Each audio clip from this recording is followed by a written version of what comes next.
Hello everyone.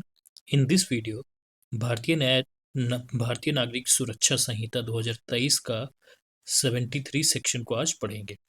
Section 73 बात करता है power to direct security to be taken.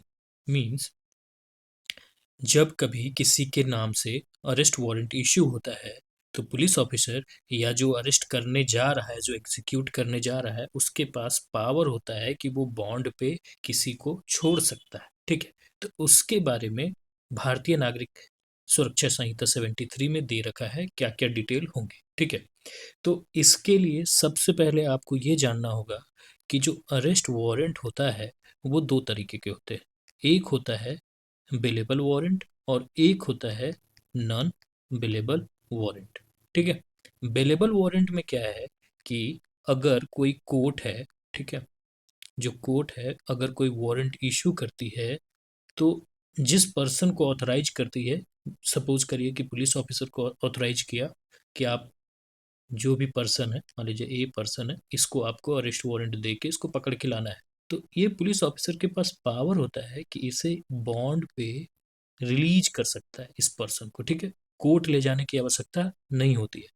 वहीं दूसरी तरफ नॉन बेलेबल वारंट में क्या होता है कि अगर court non bailable warrant issue करती है तो पुलिस ऑफिसर या जो भी व्यक्ति अरेस्ट वारंट को एग्जीक्यूट कर रहा है वो मैंडेटरी हो जाता है कि उसे कोर्ट में उपस्थित कराना ही होगा, उसे अरेस्ट करना ही होगा। ठीक है, तो सेक्शन 73 ओनली बेलेबल वारंट की बात कहता है। ठीक है, अगर ये टाइप्स ऑफ वारंट अगर के आपको पढ़ना हो तो मेरा एक वीडियो है, आप जाके देख सकते हैं, हम पिन कर देंगे। उसमें 7-8 तरीके के टाइप ऑफ वारंट हैं। Search warrant, bailable warrant, non bailable warrant, leave in someone warrant, बहुत सारे तरीके के हैं, आप जाके इन डिटेल उसको देख सकते हैं। ठीक है, तो सबसे पहले पढ़ते हैं हम 73 आखिर कहता क्या है। तो इसका क्लाउज 1 कहता है कि any court issuing a warrant for the arrest of any person may in discretion direct by endorsement on the warrant that if such person execute a bond with sufficient sureties his attendance before the court at a specified time thereafter until otherwise directed the court the officer to whom warrant is directed shall take in such security shall release person from the custody। देखिए, इसमें simply ये कहता है कि अगर court जो भी warrant issue कर रहा है, अरेस्ट वारंट इशू कर रहा है किसी के नाम पे, ठीक है, तो अगर वो बॉन्ड देता है किस चीज के लिए, अटेंडेंस के लिए, कि वो कोर्ट में जब बुलाया जाएगा तब वो आ जाएगा। ठीक है, पहली चीज कि अटेंडेंस उसका सिक्योर रहेगा। ठीक है, दूसरा है कि स्पेसिफाई टाइम पे, जिस टाइम पे बुलाया जाए। ठीक है, तो दो चीजें हो गई, एक अटेंडेंस हो गई और एक हो गया स्पेसिफाइड टाइम, जिस टाइम पे बुलाया जाएगा उस व्यक्ति को। ठीक है, तब वो चला जाएगा। अगर ये बॉन्ड में लिख के दे देता है तब क्या है कि उस पुलिस ऑफिसर, जो भी पर्सन एग्जीक्यूट कर रहा है वारंट को, ठीक है, उसे रिलीज करने का पावर मिल जाता है, power to direct securities to be taken. ठीक है, समझ गए बात को। अब ये तो क्लाउज 1 ये बोला आपको सीधी बात कि कोर्ट चाहे तो इन डिस्क्रिशन वो बेलेबल वारंट इशू कर सकता है किसी के खिलाफ, लेकिन क्या होगा कि उसमें बॉन्ड देना होगा और अटेंडेंस रिक्वायर्ड रहेगा, मैंडेटरी रहेगा, और स्पेसिफाइड टाइम भी मैंडेटरी रहेगा। ठीक है, यहाँ तक समझ में आ गया।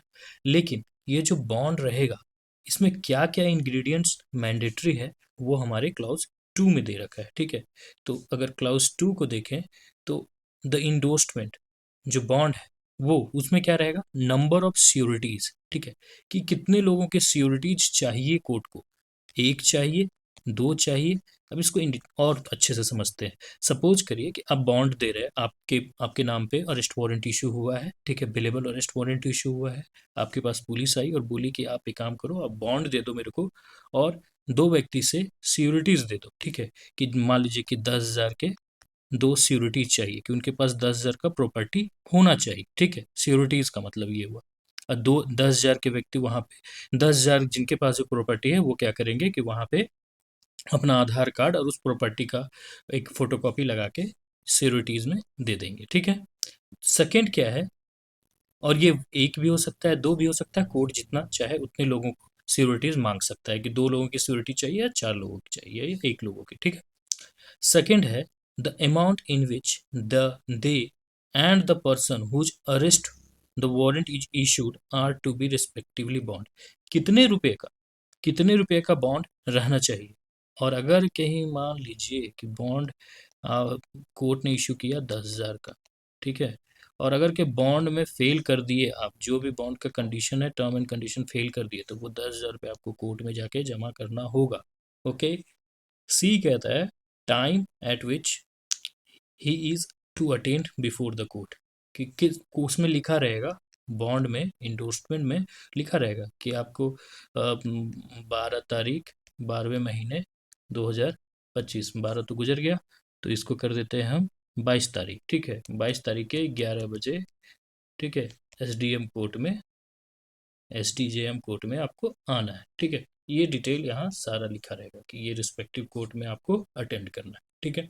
तो ये 3 चीज मैंडेटरी है उस बॉन्ड में, जिसके बिहाफ पे कुछ जो भी पर्सन को अरेस्ट किया जा रहा है उसको रिलीज किया जाएगा, ठीक है।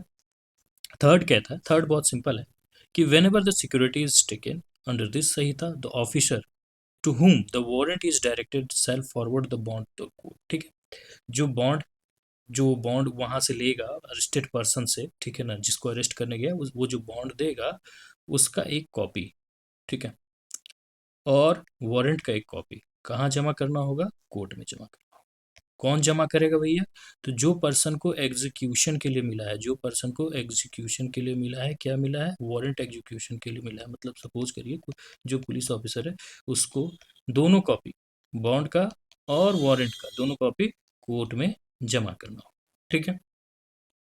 तो ये था आपका आर्टिकल, सॉरी सेक्शन 73।